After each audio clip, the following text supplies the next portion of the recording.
Hello and welcome back to chapter 7, lecture number 7. So we ended up with this cylindrical tower and I'd like to continue to work on it. So I want to make a small adjustment and I'd like to increase this a little bit. So we ignoring the sample a little bit because we're going to add holes and we have to apply a sort of a sandstone border around this hole. So this is a very small area. So it needs some extra space. That's what I learned from the previous model. All right, so we need to surround it with holes. Yeah, go to Add, Mesh Cube.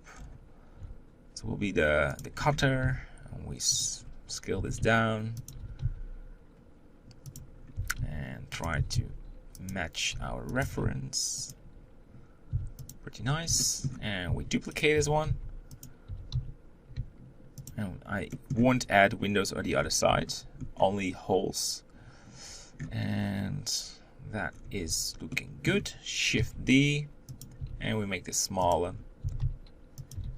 And scale this a little bit.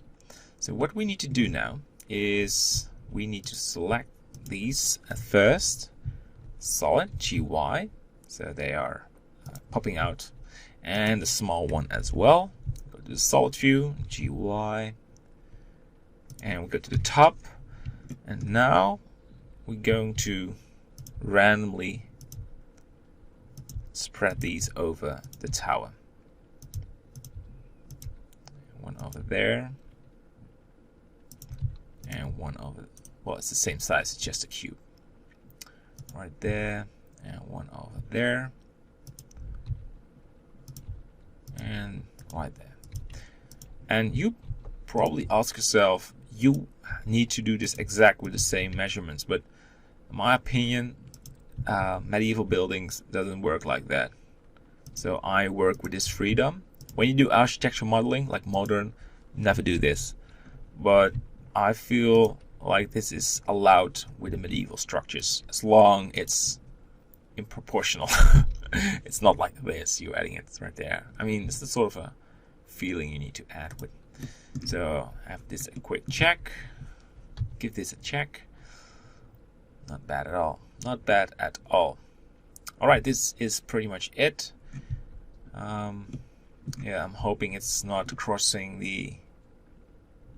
That one's a bit risky. It's very hard to see if it's. This one's not in line.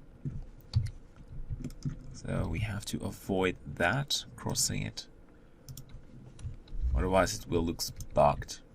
I'm trying to use these lines. I'm not quite sure if that is the right measurement. Yes, that works pretty good. That one is risky as well. I've just selected the wrong area. Wireframe. Yeah, this one is good. That one is risky. And this one is risky as well. Good. Control A, rotation and scale. Same for the cylindrical object. And we're good to go. We can cut a hole. So we need to call this holes, this object, and call this tower. Tower, cylinder. Left click on the holes, shift left click on the tower, go to the modify tab and we want to have a boolean and call this holes. And you want to apply it. So this looks terribly. What we can do, and I'm not quite sure if that solves this, we're going to remesh it anyway. What I like to do is just go back, Control Z till this is fixed, and we're going to add some edge lines. Just 1, 2, 3, 4, 5, 6, 7, 8, 9, 10, and 1, 2, 3, 4, 5, 6, 7, 7 there, and 1, 2 over there. And not quite sure if that affects the remesh, but it's probably worth it. We go for the boolean, holes, and we apply this, delete it. So we have this object, and now we're going to remesh it. Remesh. Go to smooth, and use a value of 8, and use shade smooth and push this down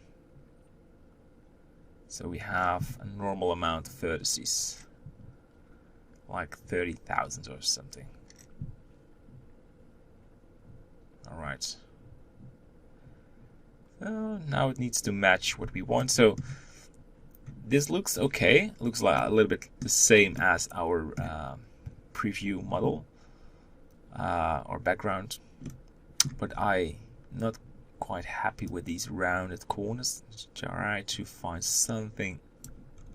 Oh, that's weird. 45,000. I think this one will fix.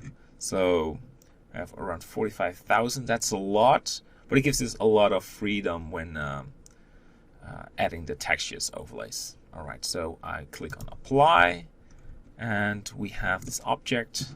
It looks good. Not bad at all. Just have to do a quick review. And I want to remove the button part. And call faces. And change this a little bit. And that one is okay. Alright, so we have finished that one, and I'd like to go to add mesh, and you want to have a circle. Putting it right there. Oh, that's way too much vertices, so we have to click on this. We just added a circle. Need to delete this one. Delete it. Go to add mesh circle, and you want to have 8 vertices.